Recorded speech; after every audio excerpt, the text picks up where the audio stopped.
Welcome to Decades of Horror, the classic era. Now, this next listing I want to show you, this house has the angel of death hovering over it, okay? Now, I see it's in ruins, weeds, vines growing over it, bats flying in and out of the broken windows. It's a fixer-upper. Oh, yeah, and Dracula. This is episode 131, recorded August 22nd, 2022. Yeah, well, you know, who else has a Dracula? Gruesome Magazine. It's going to be one of those shows, folks. This is the third time we've had this scheduled, trying to get all four of us here, and we just gave up. And I'm angry about it. And we almost didn't make it tonight, but we're all here, bright-eyed and bushy-tailed. So I am your host, Jeff Mohr. On this podcast, we cover the good, the bad, and maybe have spas that will take care of that. Yeah. Special spas that take care of bushy tails. Got it. Oh boy, here we go. I love it. I use Dapper Dan pomade. I'm a Dapper Dan. You're a Dapper Dan man. I got you. On this podcast, we cover the good, the bad, maybe even the ugly horror films released since the beginning of time through 1969. And in each episode, we'll discuss the monsters, spirits, psychos, and villains that have haunted movie-going audiences since the dawn of film history. Decades of Horror is partnering with Play Now Media on 3 of their streaming channels. Number 1, Classic Sci-Fi Movie Channel. Number 2, the Classic Horror Movie Channel. And number 3, the Wicked Horror TV Channel. Count them, 3. Each of these channels now includes episodes of Decades of Horror, the classic era. It's available on Roku, Apple TV, Amazon Fire TV, Android TV, online websites, and across all OTT platforms, as well as mobile, tablet, and desktop. So, they've got some great content. You can watch much of it for free with ads, or you can subscribe to get rid of the ads and see even more premium content. There's great stuff. With me this week. What's that? Yeah, great stuff. That's a great deal. Stuff you can't find anywhere else, too. Absolutely. Crazy old sci-fi and old horror stuff. So, some serials in there, too. Mm-hmm. With me this week are my incredible co-ghosts, although one of our squares is missing. Whitney Cayazzo, an accomplished artist, makeup artist, and writer, could not be here because she's doing something related with that stuff. Things. She's writing, artisting, stuff like that. Just good. Whitney should be back next episode. You know, we kind of played musical schedule with this one, so who knew? Also with us, Chad Hunt. They don't need to know that. They don't need to know all that. Also with us is Chad Hunt, co-host on Decades of Horror, the 70s and the 80s, film producer and director with Wreak Havoc Productions, and a comic book artist and writer. How's Chad? Well, if we're going to keep things honest, I'm horrible. I'm horrible. I'm a horrible human being who shouldn't be here. No. Who shouldn't be here? No. Right Count Polahetas. We'll see by the end of the show. I'm going to make it my mission to change you guys' mind about me right now. No. By the end of the show. So, also with us is Daphne, a.k.a. Npad. It's pronounced Npod. Npod, okay. Who is awesome, stupendous, and likable as hell. How you doing, Daphne? Hi, guys. I'm doing good. It's nice to see you. Good. Sorry, things have been crazy. They are very crazy. So this is a spoiler podcast. And the movie we're doing this episode is 80 years old. So if you haven't seen it, go check it out. And, listen to us first, last, before, whatever. So always listen to us first. Yeah. Well, on this podcast, we'll start out by giving some basic details of the film we're covering. do some taglines, posters, first impressions, and then kind of move on from there to what we feel like seeing. So, oh my God, look at this. It took him all of 2.5 minutes into the movie to figure out his clever backwards. And he had to name. use his finger to do it. That's what Yes, gets me. yes. A-C-L-U-A. Hey, this guy's a Dracula. He had all those fancy coats of arms made up, and then they laid his luggage And sideways. Little old frail little old man goes, hey, look at this, guys. All right, so our film is Son of Dracula from 1943, directed by Robert Siodmak, Yay. written by Eric Taylor, did the screenplay. Kurt Siodmak did the original story, the brother My of man, Robert. Kurt. The cast includes Lon Chaney Jr., Louise Albritton, Robert Page, Evelyn Ankers, Frank Craven, J. Edward Bromberg, Samuel S. Hines, and Adeline DeWalt Reynolds. Was produced by Universal Pictures, filmed at Universal Studios from January 7th to February 2nd, 1943. And it was released in Mexico first, October 20th, 1943, and in the U.S. on November 5th, 1943. The synopsis: when Katherine, a beautiful Southern girl obsessed with thoughts of eternal life, some people call those morbid thoughts, invites Count Alucard to come to her mansion in the U.S. She unleashes a Pandora's box of horror on unsuspecting relatives and neighbors. Well, I don't know. Was it a Pandora's box? What's Pandora backwards? I don't know. Box is Zob. Use your finger. If you use your finger, you can figure it out. So I've been promising this for a long time. So now I finally have it. It's now time for Taglines with Chad.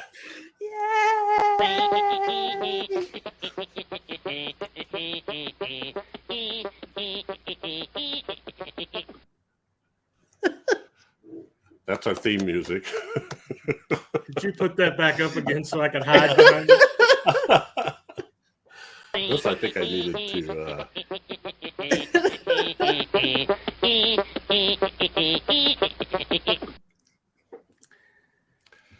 Okay.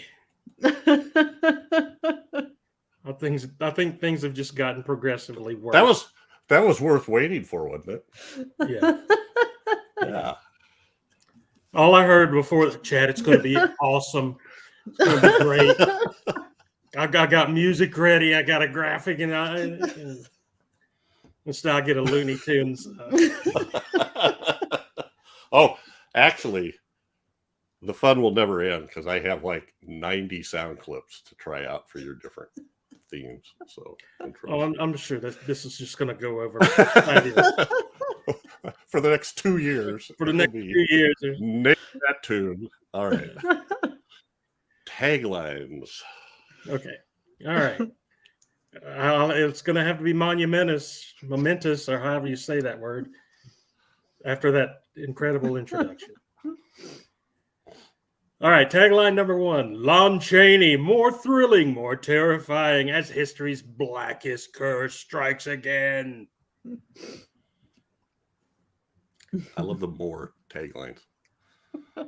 More of this, more of that. More. There's quite a few here. Thank you. Temptress of terror, a vampire's bride with blood on her lips. The next tagline, blood on his lips, doom in his eyes, an accursed vampire. Would you become a vampire for eternal love? I always like the ones with blood on their lips, but okay, let's keep going. All right. This is my favorite. What? All right. the next tagline. Can you take it? Which came from a porn movie, I'm sure. Well, yeah. Could be too It's much. A print for you, ad. It's a print ad. Yeah. We put this, yes, in our paper, our newspaper. Lubbock, For all to Texas. see. Okay. More startling, more blood-curdling than anything you've ever saw before.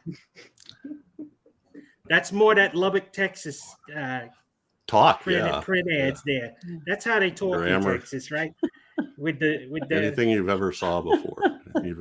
Like they smell something, like somebody didn't flush the toilet or something. That's what. Curdled my blood. Anyway, Yeah, the it's next curdled. one. Startling, blood-curdling, terrifying. Oh, there's punctuation there. I'm sorry. Startling, blood-curdling, terrifying. All caps. Okay. I felt the caps for sure. Did you feel it that time? Because I was really trying to get that across. Yeah. Chill and thrill to Dracula's curse. And do the Batusi while you're at it. There's your Batman. The Batusi. Oh, yeah. Next tagline. Look out, she's gonna get you. She'll get you. Right here on the neck, like me.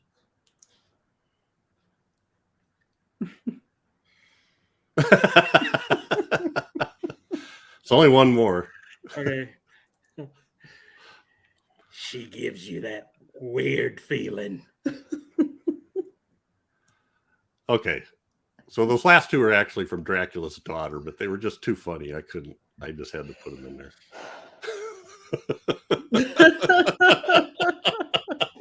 Look out, she'll get you. While she's giving you that weird feeling. Oh, Lordy. Oh, well, thank you, folks. It's time to go home. And that's been Taglines with Chad.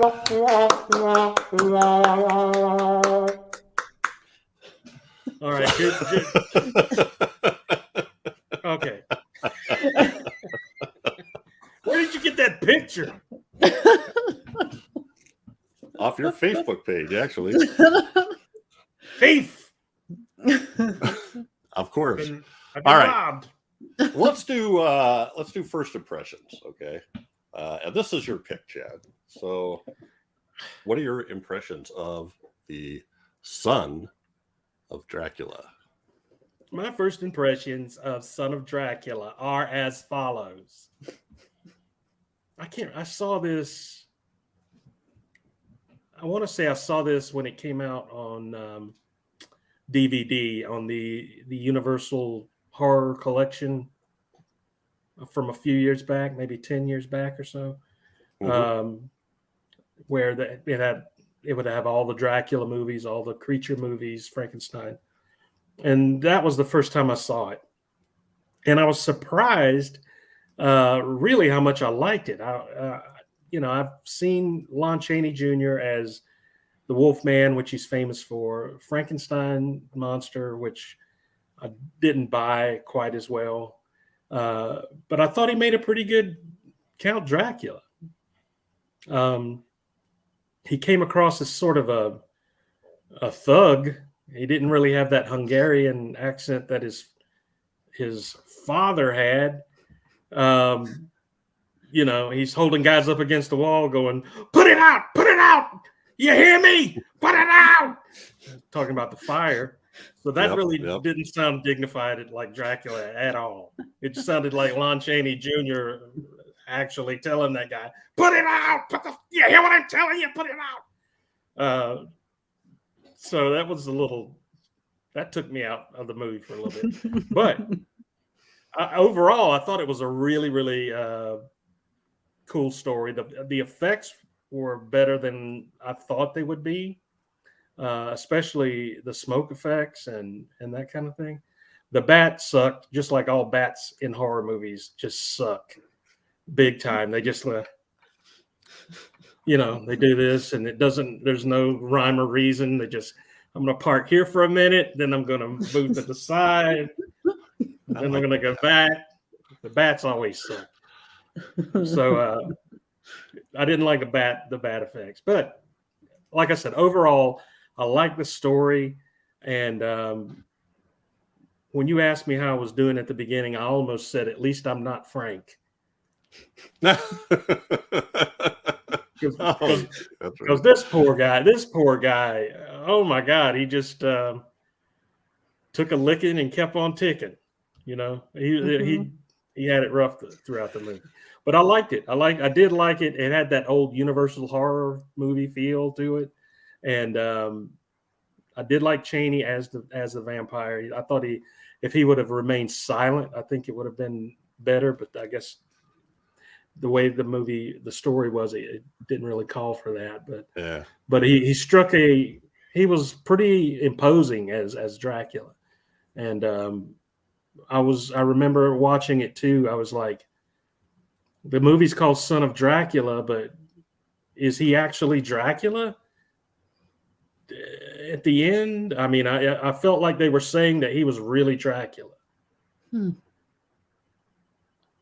Because I remember watching it at the beginning, at the first time watching, I'm like, Dracula was undead. How could he have a son? You know, that kind of thing. But anyway, overall, I like the movie. Yeah, that's my first impression. Nice. All right, Miss N-Pod, what are your first impressions of this? I hadn't seen it before, so I was really looking forward to it. I was really excited to see Lon Chaney as Dracula, and yeah, it was kind of, I don't know. I felt a little bit let down for him as Dracula, but he was definitely very imposing. And one thing I noticed about this story was that I almost felt like it wasn't his story; it was more her story. Oh yeah. But I mean, it was Dracula, but I felt like he wasn't really the star of it. So that kind of struck me a little bit weird when I started watching it, when I was kind of thinking about it that way. But he was really imposing. I really did like the special effects. I thought they did great with the smoke. I thought the bat transformations were awesome. And I love just kind of how bad and cruel he was, as far as that he did that to a little kid, and I don't know. I did like him, even though I wasn't totally. I was kind of taken out of it with him as Dracula. But I did like it overall, and I have to say I really liked the story, and I was really pretty impressed with a lot of the acting, even though I did feel a little bit like I was watching It's a Wonderful Life, just because of Pa Bailey, and just how the Frank kind of his acting and stuff, even though I thought he did great, and I was like really surprised by the end. I was not expecting the ending, and I really liked that. I really liked that. So yeah, wow, he goes through the ringer. Yep. So you know what, I like this too, but the first time I watched it was just sort of, if I'm just watching it on sort of a surface level, it just feels kind of lame. But if I really get into it and watch this stuff, it's actually better than I expected. Lon Chaney Jr., I don't know. I felt like they were trying to get him to like he wasn't using an accent, but I felt like he was trying to speak, slowly with stately, emphasis, yeah. like Lugosi or something, and it just doesn't didn't quite carry over. But he looked darn good in that whatever he was wearing, that tail Yeah, he did. or whatever. very trim and dapper. He does have one great scene with the doc when he catches the doc in the basement. Yes, I did like that scene a lot. Yeah. But I'm with you guys too. I love the smoke. I thought the smoke was pretty cool. I'm not exactly sure how they did that, but it looked pretty good. And there's a couple of the things that they had in there were pretty interesting. So we'll get to those details later. There was I thought a couple of continuity issues or something, but I'll bring those up, see if you guys noticed it. Maybe I was dreaming it. Cool cars though. They had some cool cars. I love those old cars. All right. Oh yeah, and Queen Zimba. Yeah, Queen Zimba. You know what? I like the way it started. I like the way they wiped away like the cobwebs and the dust to get the title screen. Yeah. It was fun. Okay, well, let's take a look at some posters here. And I'll put myself there behind them. This is the one that you see all over, like, IMDb, etc. Not a great poster. It's kind of like they're trying to copy the 30s Universal ones, but yet not as stylized, at least from my point of view. And he's green. Yeah. Well, too much smoke, maybe. He's orange. Yeah, and I assume this is UK. They're the ones that usually have this not suitable or suitable only for adults thing on it, I think. This reminds me of Teletubbies and the big sun in the sky. He is looming. He is. And she's in purple. Yeah. Yes, she is. Yes, she is. And another Temptress of Terror with blood on her lips. He looks like he should be going, "What you thinking about?"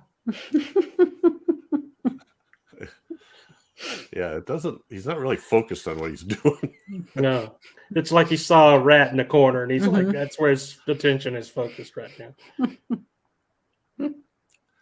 Nice colors, though. I like the colors. She's I got kind of like roaches. this one.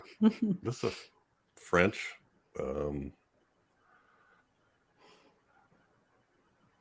Boy, her sister was her name Claire. Evelyn Anchors was eyes were kind of bugging out. And then lastly, we have these. I don't know why these struck me as these popped up with this sort of purple or lavender motif, whatever color that is. And then Dracula's son versus Son of Dracula with no apostrophe. There's that stupid bat that I hate so much. Now, okay, I'm going to argue with you a little bit. Argue away. I kind of like the bat. I thought it looked better than they usually do because it wasn't so flappy. It wasn't the way a bat moves, but it was. Well, the bat transformations were awesome.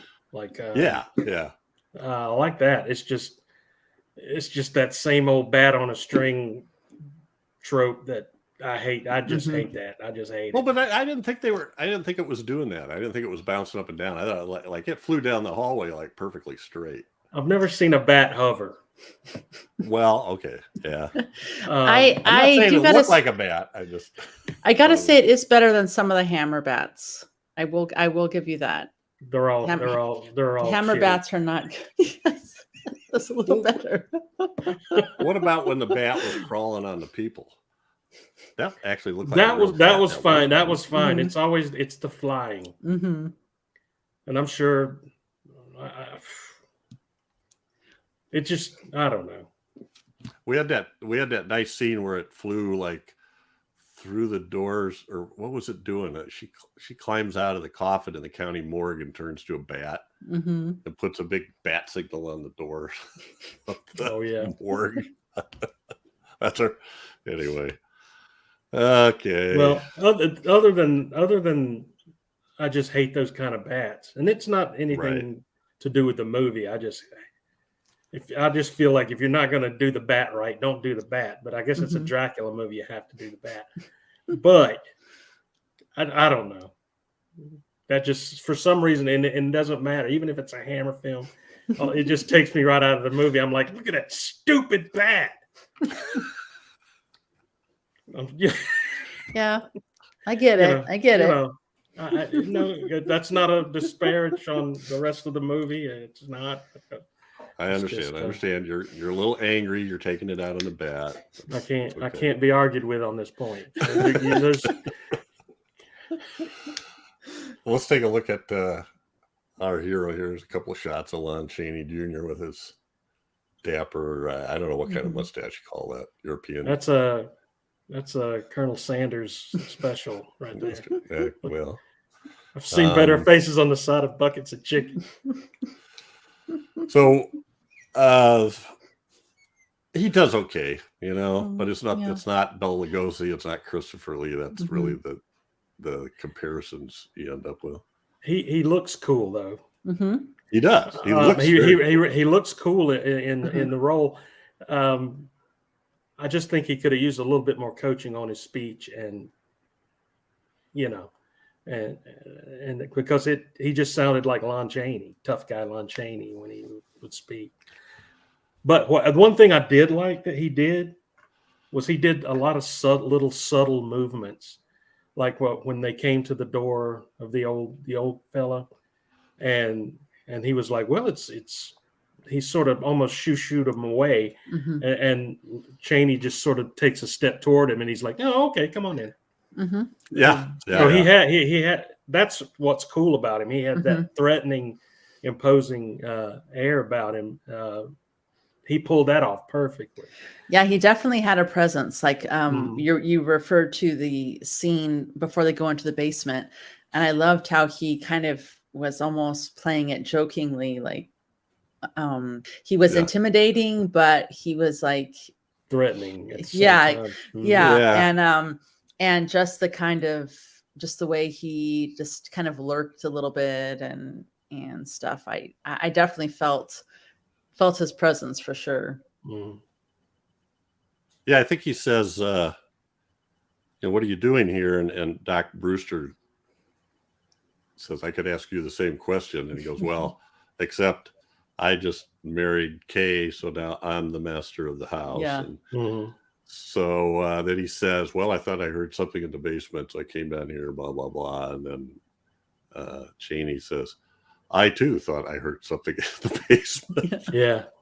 And then he doesn't have to say it, and it was you. And then he gives him the lay of the land. He takes him up to see Kay, which was, wow, was that creepy or what? Which she's laid out. We know she's dead, but she's laid out in the bed, and I don't know how they shot that, where she was really white, almost kind of glowing a little bit and seeming anyway. That was weird. Well, we've done, this is our 4th episode, I think, with Lon Chaney Jr. Is that Wolfman. It?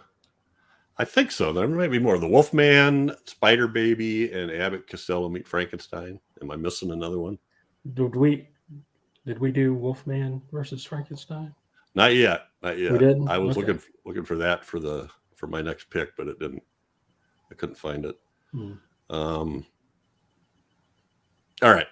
So God, he's been in a ton of stuff. We'll do other ones. I know. I mean, there's cool ones like Magnetic Monster and some other stuff that I know we'll do. He's a fantastic actor in the right role. I just as much as I feel like he looks cool and he had name recognition at this point where he was. I just feel like Dracula was not quite the role for him. Yeah. He just did not come across as Dracula.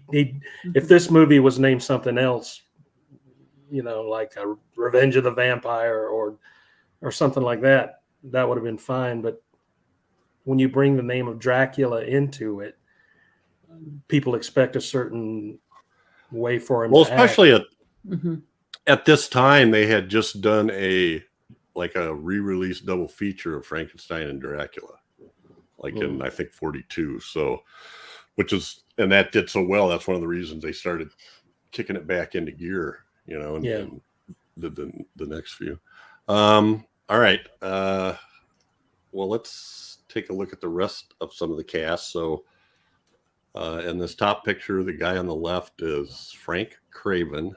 He plays Doc Brewster. I love that guy. He was great. I thought I he was love that guy. Yeah, he was cool in this. He was cool. And I don't know, I was looking at his history. I didn't see a lot of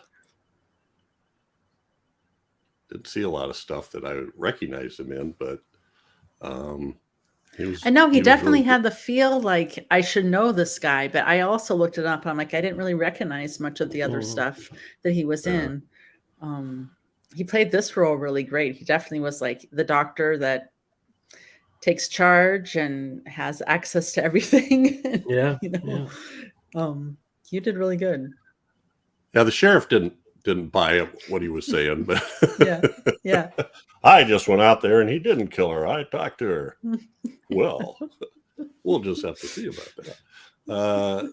So going from left to right after Frank Craven or Doc Brewster, we have Louise Albritton, who is Kay, and then her sister Evelyn Ankers, who is Claire there, and then, who I'm in love with. I love and I will. Ankers. She is. She's awesome. And then Robert Page, who plays Frank, the poor, forlorn, and downtrodden fiance of Kay. That's putting it lightly. Yeah. Back to Evelyn Ankers. Back to Evelyn Ankers. You know who she was married to, Chad? I remember us talking about it, but I can't recall right now. I'm too angry. Richard Denning. That's right. Richard Denning, who shows up in a few movies. As most anybody that listens to this show knows, she was also Lon Chaney's co-star in Wolfman. Yep. She doesn't have much to work with in this film. No, but she's still awesome.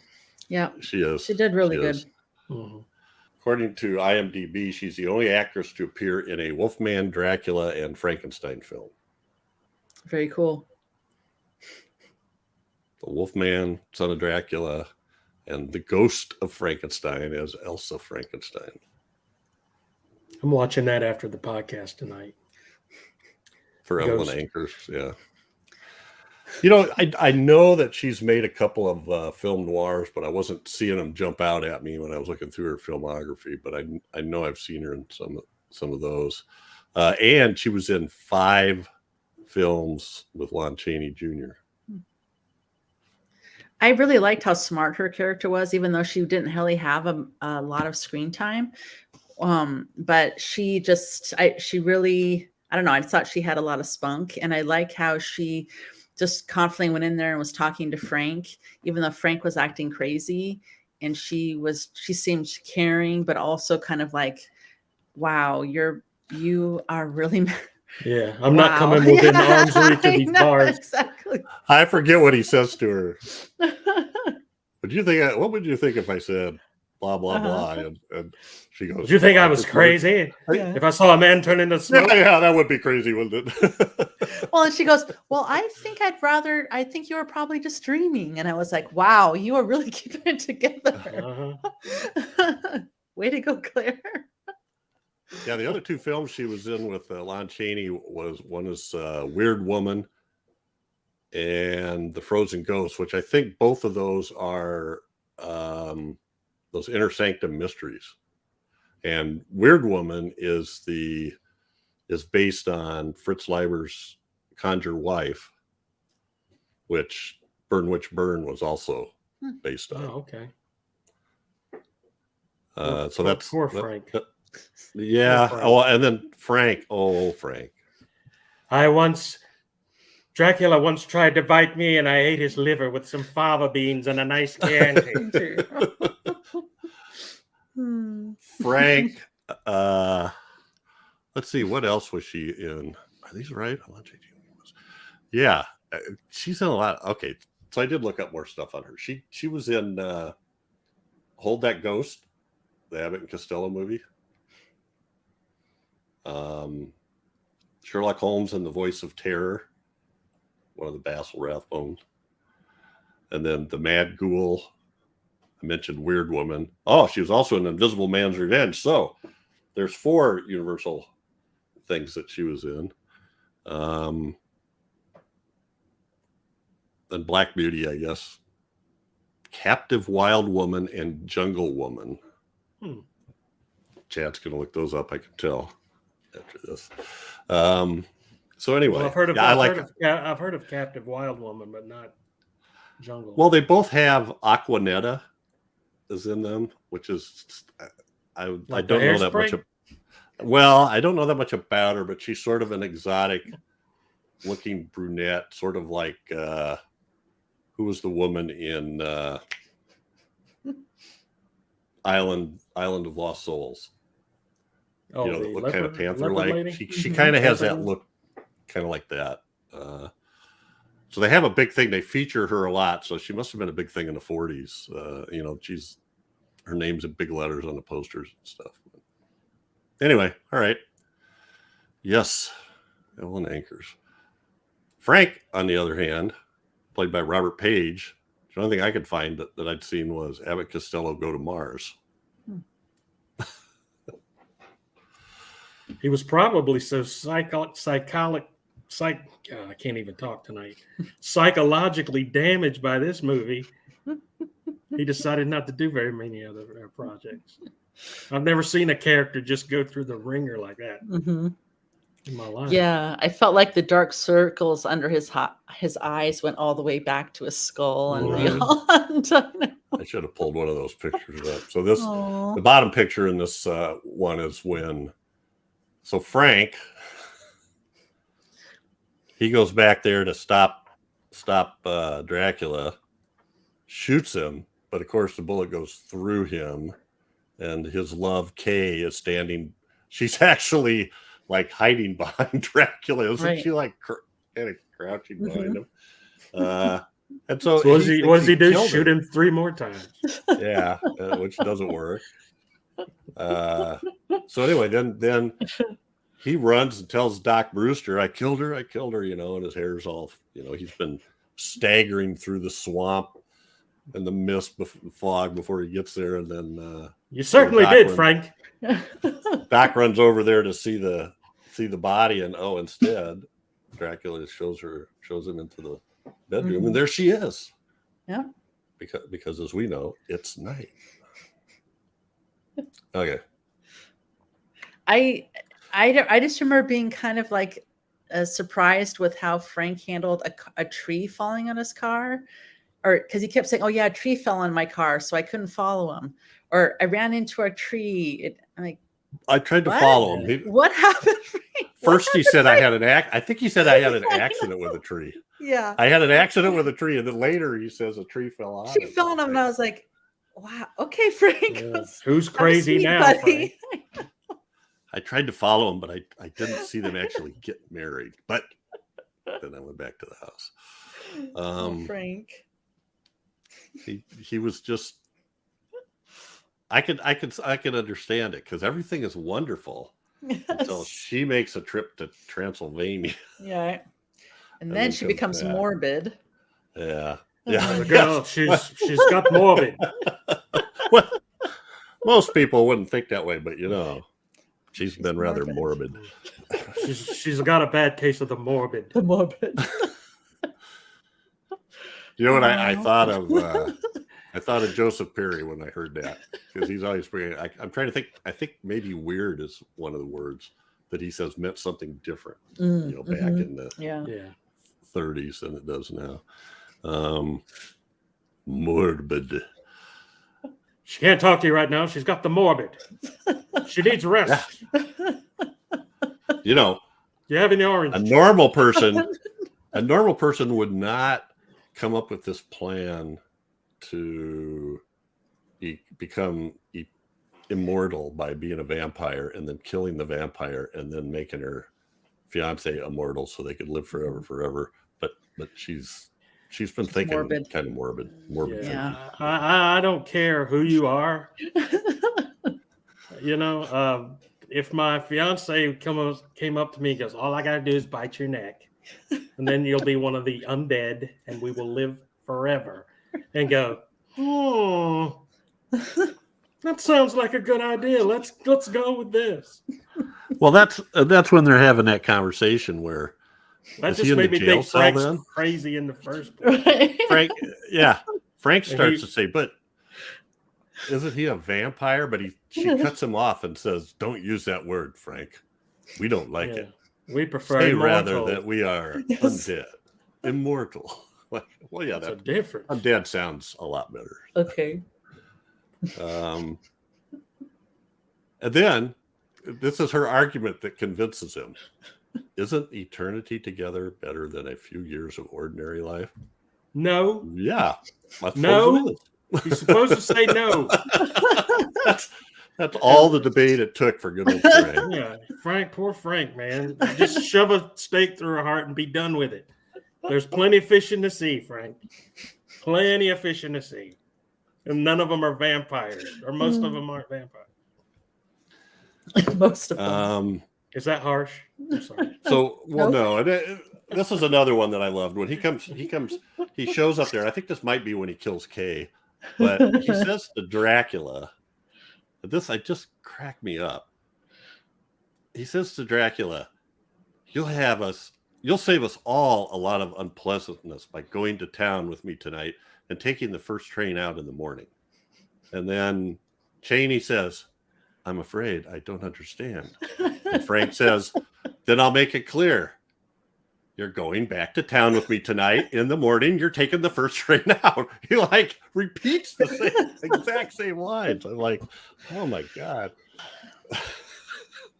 Poor Frank. Tonight, town. Frank ended up train, exactly morning. where he needed to be.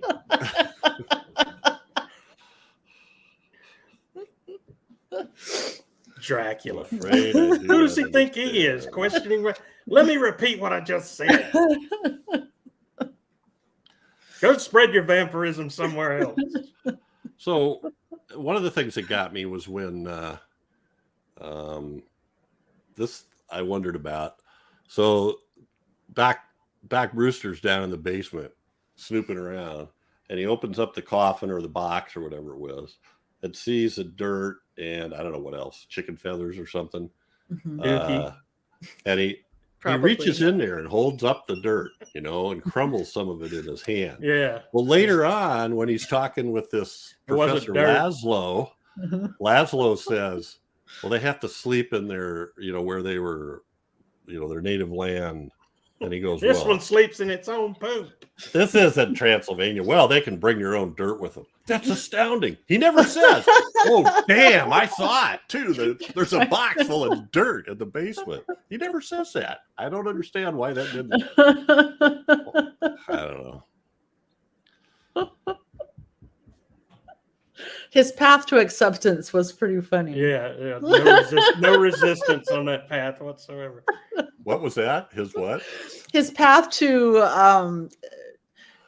accepting that this was Dracula was funny. Oh, yeah. It's like jumping over a With creek. Dr. Laszlo.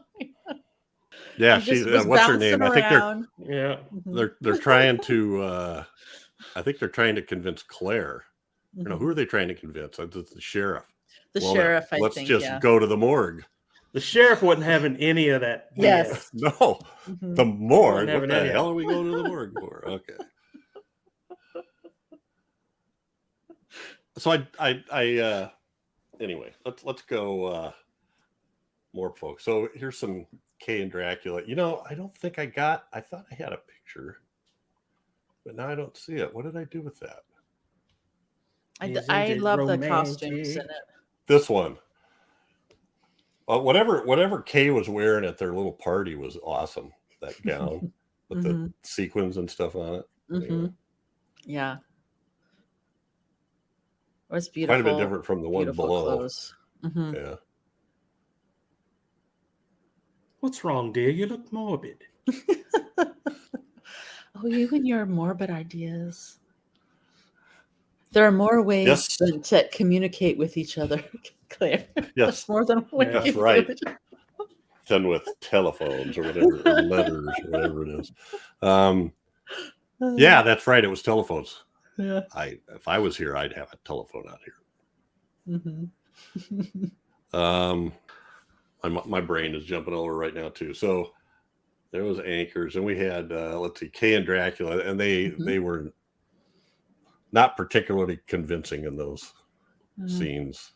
Not a lot of chemistry there. I wasn't seeing the spark. Mm-mm. And Maybe finally, it's because she really loved Frank. Yep. we must discuss Madame Zimba. She loves a Low, good sunrise. low rent Maria Alspinskaya. Ospinskaya. She's Dollar General Maria. I thought she was kind of cool. She was cool, but I think they were trying to do Mhm. a Maria here, and it wasn't quite working out. And then the bat flies in and ruined everything.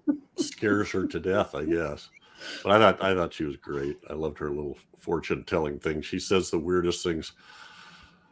I see you marrying a corpse living in a grave. Like, what? And she's like, really? Because she's morbid. She's morbid. That's part of the plan, madame. That's the way it goes. And then we talked about the smoke. So this is Mm-hmm. so this was a pretty cool scene when I never expected that coffin to come rising up out of the swamp. Mm-hmm. Mm-hmm. Which is a good hiding place, right? Mm-hmm. Yeah. Yeah. Hope it's watertight, because I don't think vampires can be in running water without being. Is it a swamp? It's A swamp. it's not smoke. It's not smoke tight. We know that. Whitney mentioned something about how much she liked that sequence of him floating over the swamp. I liked that too. Right. That was And very cool. Oh, that's right. He How he rises up in moved, front of that tree and then he just floats across. That was cool. Yeah. Yeah. First, I was thinking, is this a metaphor for walking on water, or is this is just cool vampire stuff, right? So yeah, and then he shows up all over the place. You know, they show up in the morgue. He shows up. Kay shows up there one time. She does that. He's got the other one where I thought didn't I have that on here? Yeah, they're talking about him, Laszlo and Doc Brewster, and then he just shows up inside the door. I love that scene because they're just talking about how, how all these powers of Dracula and how he can just walk in and it's happening right behind them. I thought that was really funny. Yeah. Mm-hmm. Sometimes he's a werewolf. Sometimes he's a wisp of smoke. Vapor. Sometimes he's a fake bat. Can I say one thing about Queen Zimba or Madame Zimba? Yeah. That's the total disregard that Kay had for her existence or her death at all. She was like, oh, I hope no one knew I was over there. I don't want them to ask me any questions. It's like, she died. She brought her back. You from brought her here and she died and you ran away. Yeah. And you're just worried about questions. Hope nobody noticed. Oh, how did you hear about that? Kay was an asshole. She had a big plan. That was just funny.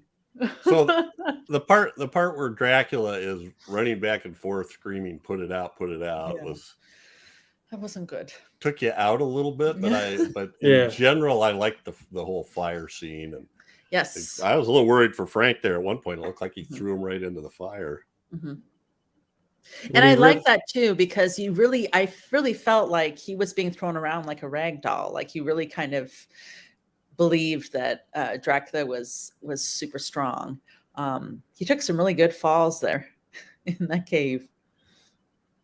Yeah, I don't think either one of them had a stunt double in this scene. It looked like he ripped that plank off the wall and was smacking the fire with it. That was really Chaney doing that. Yeah. Both of the scenes with the fire, I thought, were like, oh my God, there's this massive fire and you guys are just standing there, or at least it looks like you're just standing there. And isn't the house going to burn down? And you're in a tunnel. You're all going to die. What's happening? And he should have killed Frank like 2 feet into the tunnel. Exactly. Instead, he follows him all the way to the end of the tunnel. Poor Yeah. Frank. Poor Frank. That's got to be in the show Frank. notes. Poor Frank. Poor Frank. So Count Alucard, that comes back in Dracula AD 1972, right? Yeah. There's Johnny Alucard. If they didn't fool us once with it, why are they trying to fool us again with it? I don't know. I loved when the Dr. Brewster was writing it down in all caps. Oh my God, like it was this huge puzzle piece he had to put together. He was spelling it. He actually spelling it slanted. You know, still says Dracula. Oh. I liked it though. Duracu. I don't know. I'm not sure. Oh. What do you think, Laszlo? Well, he seems to be the Count Dracula we've been looking for. I did like, even though there was that kind of like simple stuff there, I did appreciate the story, the fact that it was, Kay, who at first I was like, did she really plan this from the beginning? And then it was like, I think she did plan this from the beginning. And so it was kind of like, wow, she was trying to pull one over on Dracula. Is that, I don't know. I just thought that was kind of interesting that they would go down that way with the story. Mm-hmm. Is that, was that what the original story was? Was this woman who manipulated Dracula into getting immortality? Do you know the original story? No, wow. She There's certainly so did it different here. ones. Yeah, she definitely did it here. Yeah. Yeah. I'm going to get him to make me immortal. And then she literally goes to Frank and says, I'll make you immortal. We can live forever. But what about Dracula? Well, yeah. Before I turn you over. Or actually, I've already done that. I've already turned you over. You have no choice. Yeah, I've already started it. But then she says the problem with all vampire movies. She comes right out and admits it. Yeah, we're immortal. Except regular people can go around in the daylight and just go and kill us because we can't do nothing. So. Or destroy your coffin before we get back to it. Yeah. I was trying to find. I wanted to find that one again. Yeah, those gowns. So there was a story. Apparently, Louise Albritton was kind of an anything goes kind of girl because it said that her and her co-star Robert Page, Frank, were always playing practical jokes on the rest of the cast, and that one day when they were filming a scene and they went over to flip open her character's coffin. She was laying naked inside the coffin. I read that too. Surprise. And that was everywhere. If you look at Robert Page's IMDb, that's listed as a trivia. If you look at Louise Albritton's, it's listed as a trivia on her. It's also listed as a trivia under the movie. If that's made up, whoever did it wanted to make sure everybody saw it. So anyway, I really liked Dr. Laszlo. Yeah, he's the one I wanted to see naked. Professor Laszlo. He's another one. He was played by I did. What's his name? J. Edward Bromberg. I just happen to have it right here now. Correct. Yeah. So I swear I've seen him in other stuff, but I didn't recognize any of his credits. Yeah. So I don't know. I always kind of wonder who goes in and puts all those credits for the old movies. The modern people are want to keep everything up to date, Well, and he was someone else that they talked about that was blacklisted. Oh, okay. Yeah, and he ended up dying pretty early. The Siadmacs, were both fled Germany when Hitler came into power. So So Robert, I saw was had a nomination for Best Director, Oscar nomination for The Killers in 1946, which is an awesome movie with Burt Lancaster, which they remade in the early 60s, and the remake was directed by Don Siegel. They're both really good movies. He did one in 57 called The Devil Strikes at Night that looks really interesting. He also did The Spiral Staircase in 1946, which is a creepy AF serial killer who feeds on women with physical. They're differently abled. Let's put it that way. I've heard of The Killers, but I haven't seen either of them. That sounds interesting. Then one called Cobra Woman in 1944, The Phantom Lady in 1944, which is it's from a novel of a guy I like, Cornell Woolrich. He wrote a series of books called the Black series, or 6 books with the word black in the title. The Bride Wore Black, Rendezvous in Black, on and on. He also wrote the novel for Phantom Lady. So kind of a noir, kind of weird psychological noir kind of writer. So anyway, yeah. Siodmak was pretty well known. Also Crisscross, which is a really well-known noir film. That's pretty good. And then Kurt, we know Kurt. We did one of Kurt's already, right? A couple of them. Because I think he wrote The Wolfman, right? And he directed, or Donovan's Brain was based on his novel. That's right. That's right. I was trying to remember which one it was. Yeah. Several of these people were in. Oh, what's that? I love Kurt Siodmak. Yeah. So let's see. Screenplay for I Walked with a Zombie. That's a Val Lewton movie we haven't done yet. And what else did I see? Oh, The Beast with Five Fingers. House of Frankenstein. The Magnetic Monster. Creature with the Atom Brain. Earth versus Flying Saucers. Yeah, I'm not familiar with either of them, but I know you guys have talked really highly about Siodmak. I've heard Chad and Whitney both talk about him. Frankenstein meets the Wolf. Yeah. Frankenstein meets the Wolfman. He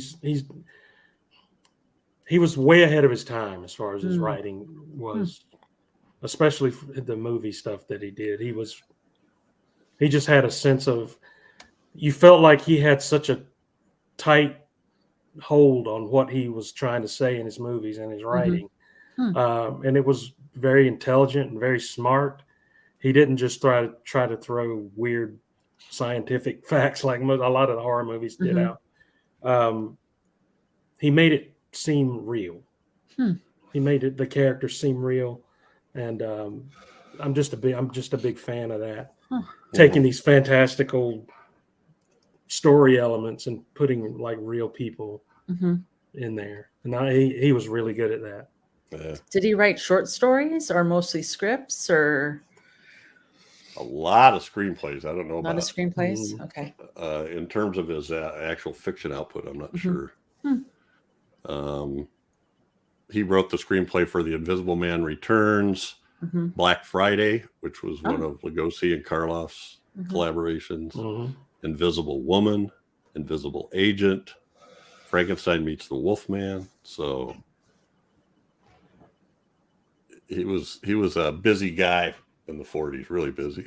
In the 50s. He had a quote I saw where he said,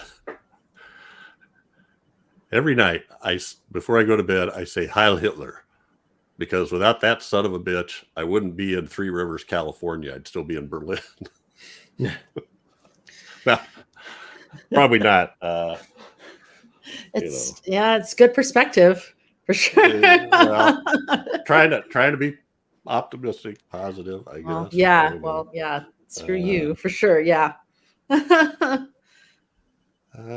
God. know there was a couple other things I wanted to mention, but well, it was the third one of third Dracula movie, and I don't. Some of these quotes are things I wonder what they're thinking. But initial reception to the film was described as varied by film historian Gary Rhodes, but the trade magazine Box Office declared Son of Dracula as a hit in the U.S., where its sales were 23% above average. But I couldn't find any information on budget or box office. So, all right. I know there's something else I wanted to mention, but You said that it was the third because Dracula's Daughter is going to be playing here in October. So I got tickets for it. Oh, wow. The theater. Yeah. Much better film. Yeah. I haven't seen that one either. I'm really excited. They're going to do the Nosferatu with that band you're talking about, Jeff. Oh, yeah. And then they're doing another Dracula and then Daughter of Dracula. Cool. In the theater. It's in a really cool theater, so it's going to be fun. Well, it was fun. I did an interview with Josh Robbins of Invincible Czars. Invincible Czars, that's right. That'll be out before this goes live, I think. It's already out to Patreon members. But he's a really fun guy to talk to, and he loves horror movies and old silent films and stuff like that. Well, I feel like I've heard you guys talk about Dracula's Daughter before, but I haven't. Another movie that I haven't seen, and so I'm looking forward to seeing it. That was a sequel to Dracula that made sense. And it because when you have a Son of Dracula like this one, I couldn't figure out if he was really Dracula or really the son of Dracula. But this one, Daughter of Dracula, is a far superior film in my. I think you'll like it. Okay. And when you were talking about that, when you said that about Son of Dracula, it's like I didn't even think about that, but that's a very good point. It's like, who is this guy? Is this a Son of Dracula? What's going on? I didn't even think about that. So it makes me even more intrigued to see Dracula's Daughter. Well, I did think of what I wanted to point out was the woman that was Doc Brewster's housemaid. Her name was Etta McDaniel, and she is Hattie McDaniel's sister, who won an Academy Award for Gone with the Wind. Gone with the Wind, right? Yeah. Wow. And then their brother is Sam McDaniel, and he played the guy that answered the door when Alucard shows up and says, "Announce Count Alucard." Oh, really? And he says, "No, sorry, we're not doing that." And he goes, "Announce Count Alucard." And she's like, "Okay." So anyway, and I was thinking too, we've got to cut off here, but I thought the way the servants were treated in general, except the guy who's bringing I forget what he's bringing on the cart. The luggage. Yeah, the luggage. He plays it sort of step and fetch it, but the other servants or the other people seem to be like treated well. And actually, the one guy, Stephen, who was the colonel's butler, is the one who figures out what happened to him, and then they have to. I don't know, that when they were trying to put that fire out was a little weird. Yeah. But anyway, it's something you run into in these movies. Yeah. Of that period. All right.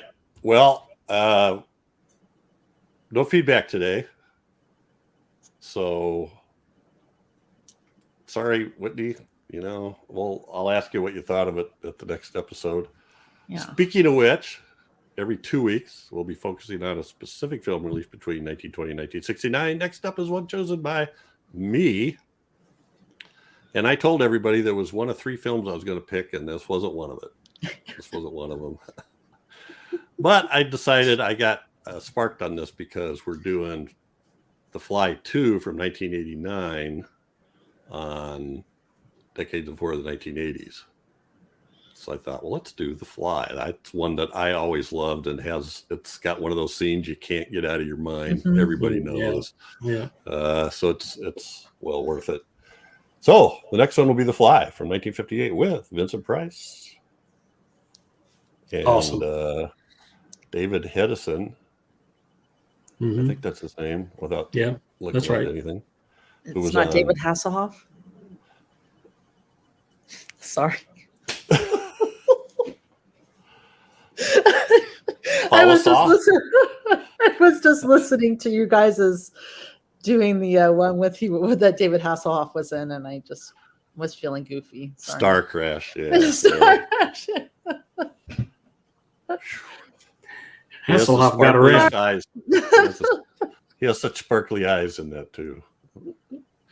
So yeah, join us with The Fly. Plenty of ways to stay in touch. Please send feedback to feedback@gruesomemagazine.com or make comments on the Gruesome Magazine YouTube page or on our Facebook groups, etc. Lots of ways to stay in touch. We love comments. We're just running out of time today, so we won't have time for any of that feedback. So please subscribe, share with your friends, and